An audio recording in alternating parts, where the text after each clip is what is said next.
عزیزان ملک و ملت اور حاضرین اور پیارے پیارے بچوں،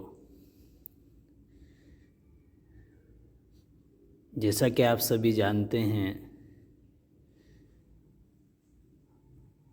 آج 26 جنوری کا وہ موقع ہے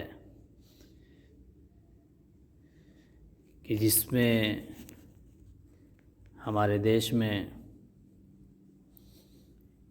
ایک خوشی کے طور پر منایا جاتا ہے،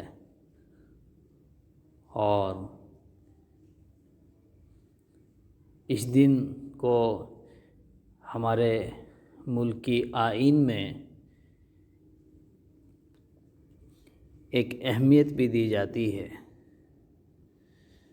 حاضرین اور پیارے بچوں، ہمارا ملک 250 سال تک انگریزوں کا غلام رہا ہے۔ آخر میں ہمارے علماء کرام کی قربانیاں اور ملک کے سیاسی لیڈروں کے محنتوں کے نتیجے میں 15 اگست 1947 میں ہمارا ملک آزاد ہو گیا۔ آزاد ملک میں لا اینڈ آرڈر یعنی امن و امان کو برقرار رکھنے کے لیے ایک قانون کی ضرورت پڑی۔ اس لیے آزادی کے بعد سب سے بڑا مسئلہ یہ تھا کہ ہمارے ملک میں کون سا قانون رہے جس کو ہمارے ملک میں رہنے والے مختلف دھرم کے لوگ، ہندو، مسلم، سکھ، عیسائی اور باقی سارے مذہب کے لوگ مان کر ہندوستان میں رہیں۔ آزادی کے بعد ہندوستان میں ہمارے پیارے ہندو بھائیوں کی تعداد مسلمانوں کے مقابلے میں زیادہ تھی، اور مسلمان ایک ملک بھی لے چکے تھے جس کو ہم آج پاکستان کے نام سے جانتے ہیں۔ اس لیے ہمارے ہندو بھائیوں کے لیے اس ملک کو ہندو راشٹر بنانا آسان تھا، لیکن ہمارے علماء اور دوسرے مذہب کے بہت سے بڑے لوگوں نے اس ملک اور اس کے قانون کو جمہوری بنایا۔ قانون بنانے کے لیے ایک کمیٹی بنائی گئی جس کا صدر ڈاکٹر بھیم راؤ امبیڈکر کو بنایا گیا۔ ہمارا آئین اور قانون بنانے میں 2 سال 11 مہینے اور 18 دن لگے، اور 26 جنوری 1950 کو یہ قانون ہمارے ملک میں لاگو کر دیا گیا۔ اس لیے ہر سال 26 جنوری کو ہم ہندوستانی لوگ یوم جمہوریہ کے نام سے مناتے ہیں، جسے انگریزی میں ریپبلک ڈے اور ہندی میں گڑتنتر دیوس کہا جاتا ہے۔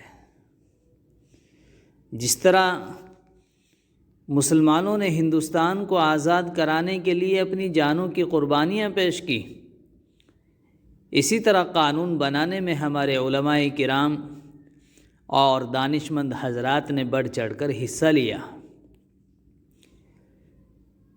آئین بنانے کے لیے، قانون بنانے کے لیے جو کمیٹی بنائی گئی تھی، ان میں بہت سے مسلمان شامل تھے، جیسے مولانا ابوالکلام آزاد، مولانا حسرت موہانی، مولانا حفظ الرحمن سیوہاروی۔ قانون بنانے والی کمیٹی میں تقریباً 35 مسلمان تھے۔ میرے عزیزو، پوری دنیا میں ہمارا ملک سب سے بڑا جمہوری ملک ہے، اور ہمارا آئین بھی سب سے بڑا آئین ہے۔ جمہوری ملک کا مطلب یہ ہوتا ہے کہ ملک میں حکومت عوام کی ہوتی ہے، اور حکومت کرنے والے عوام کی مرضی کے مطابق حکومت کرتے ہیں۔ ہمارا قانون اس ملک میں رہنے والے ہر آدمی کو یہاں رہنے اور اپنے مذہب پر عمل کرنے کی پوری آزادی دیتا ہے۔ اس لیے عزیزو ہمارا آئین، ہمارے ملک کا قانون کہتا ہے کہ یہاں ہندو، مسلم، سکھ اور عیسائی سب برابر کے شہری ہیں، کوئی کسی سے بڑا یا چھوٹا نہیں ہے۔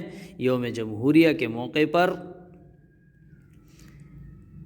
انہی باتوں کا ایک مذاکرہ ہوتا ہے، اور یوم جمہوریہ یعنی 26 جنوری اسی نام سے منایا جاتا ہے۔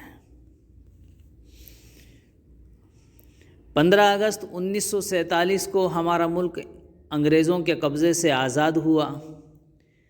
تقریباً 3 سال دستور بنانے میں گزرے۔ 26 جنوری 1950 کو اسے جمہوری ہندوستان گھوشت کر دیا گیا، قرار دے دیا گیا۔ اس لیے ہمارے ملک میں ایک آئین ہے کہ 15 اگست کو ملک کے وزیر اعظم جھنڈا لہراتے ہیں، اور 26 جنوری کو صدر جمہوریہ جھنڈا لہراتے ہیں۔ اور ہمارے ملک کی ایک پرمپرا یہ چلی آ رہی ہے کہ 15 اگست کو لال قلعے پر جھنڈا لہرایا جاتا ہے، اور 26 جنوری کو راج پتھ انڈیا گیٹ پر لہرایا جاتا ہے۔